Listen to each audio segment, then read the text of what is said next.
welcome back to the channel. Now this video is going to be a bit of a different one. I said, and yeah, this is going to be a bit of a different video.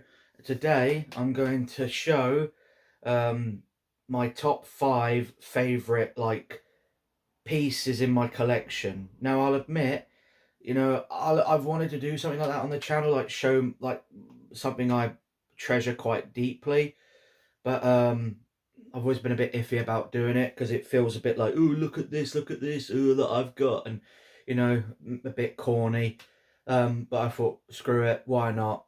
Now, I'll admit this top 5 isn't final, but I'm going to give like 5 collectible pieces that I really like and I would say I really care for and are easily in my top 5. I was going to do a top 10, but I just think that's a bit too difficult. So let's get into it. Now number 5 goes to my custom 1989 Batman cowl as worn by Michael Keaton in Batman, which came out in 1989. Now this is obviously one of them custom cowls that you can get from like the different makers on the internet, which is getting a little bit difficult because obviously these pieces are not licensed, and obviously the official stuff is garbage. So a lot of us cosplayers or Batman fans, we go out and search for this stuff made by people that actually care. And the guy, I don't want to say his name in case I get it in trouble, but get him in trouble. But the guy that made this is a really big Keaton fan, and he did this 1989 cowl. I had to message him directly to get it. He used to have it listed on his website, but not anymore. Again, I'm not going to say the name because I don't want to get him into trouble, but this cowl is really good and really accurate to the movie. Like, you can see the symbol there, which is really cool. You can see all the textures and stuff that the 89 cowl had. You know, how it wasn't perfect and it was a bit flawed, which I like about it. But yeah, this is easily one of my most prized possessions because, I mean, some of you probably know by now, Michael Keaton is my favourite Batman. Batman 89 is my favourite Batman film. Admittedly, is the 89 suit my favourite? No, my favourite is the Batman Returns, but the pieces for that suit are a bit more difficult to get. And I wanted to build a full Bat suit, and I wanted to do a Keaton suit, and I've got obviously I'm still working on an 89 suit, struggling to get the pieces finished and stuff, but this was a not recent but fairly recent purchase still, and I'm so happy I got it because it really enhances the look. This looks elongated because it's meant to sit a bit further up because this is sitting on a Thor hammer. Don't worry, that's not a part of the top 5, but yeah, this is just a placeholder until I can get a proper stand. But yeah, number 5, my 1989 custom Batman cowl. Number 4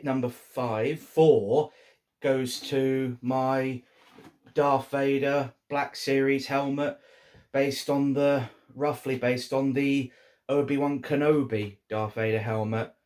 Now, I've spoken about this on the channel already.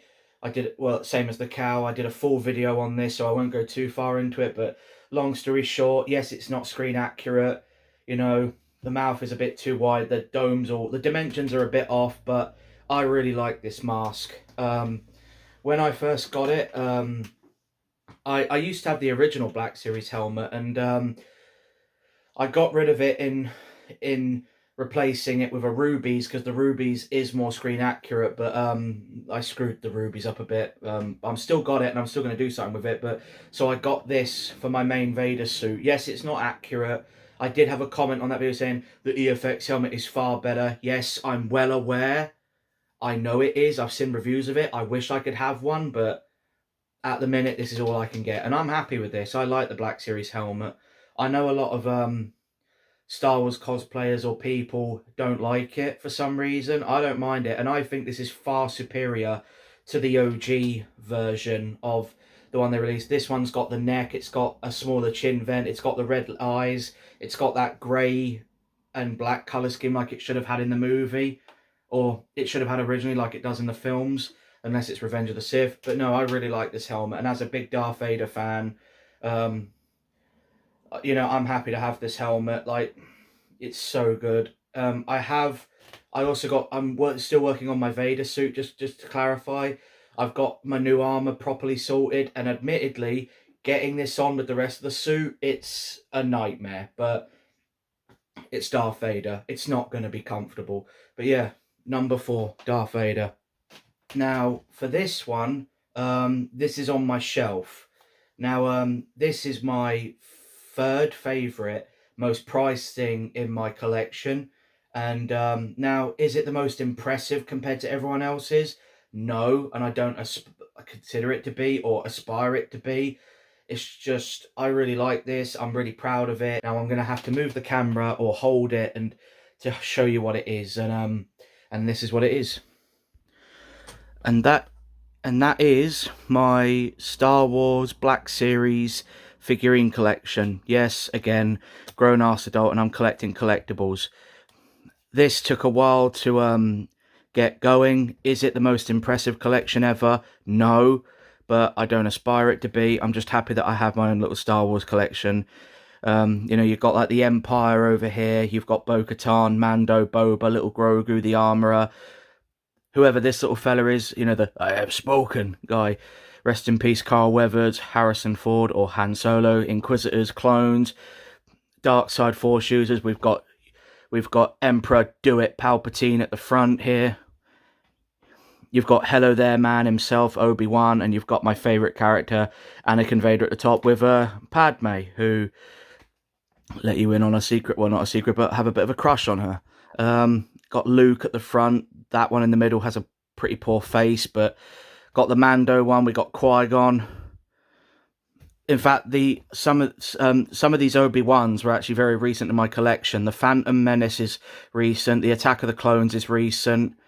And the Alec Guinness, not the Force Ghost, that one is recent.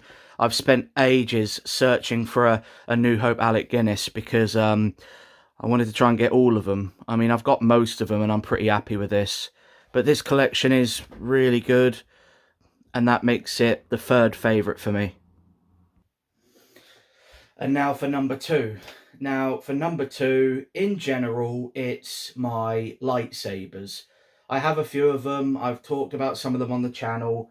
But if I could only choose one that means a fair bit to me, that would have to be my Anakin Skywalker Episode 3 lightsaber. Now, this one's my favourite, and, you know, it's special to me because Anakin Skywalker is my favourite Star Wars character. You know, I grew up with the prequels. I love Hayden Christensen. I have seen some of his other films outside Star Wars, and he's one of my favourite actors. I know he's not the best actor objectively in the world, but he just gravitates. He, don't take this in a dirty way, he attracts me, if that makes sense. But, and I really like Anakin's lightsaber, the one from Episode 3, or the Graflex as it's called in general, but specifically, I love the Episode 3 version. I love how clean it is and how nice it looks. And it's just such a nice saber. These sabers you can get from Padawan Outpost. Well, I got this one from Padawan Outpost. You can get them from other places, but if you're specifically based in the UK, I would highly recommend going to Padawan Outpost. They are pricey, but they're worth it. I mean, the last saber I got from them was my Episode 3 Obi-Wan Kenobi, and it was so worth it. They're really good, really nice, and from what I've seen from their social media, they will look after you, and this saber is worth it. Like, if you're an Episode 3 fan, like Episode 3 Revenge of the Sith is my favourite Star Wars film, get one of these, or get that and the Obi-Wan if you can afford both. They're both amazing. And yeah, like, I always had the toys of this saber when I was a kid, like the flickable ones. I had the Episode 3 Anakin with the translucent blade where it turned red and blue, and the fact that I now have, if I told 7, 6, 8-year-old self, in the future you're going to own a proper replica of this, he would be like, you're lying. But no, I'm so happy to have this. Now this last one, it's going to be that stereotypical, oh, it's going to be something, oh, it's going to be something really like underwhelming. It's going to be like really small, not worth it. Well, we want to see something big that you've got. But no, this meant a lot to me. And, you know, because again, it kind of goes into the lightsaber.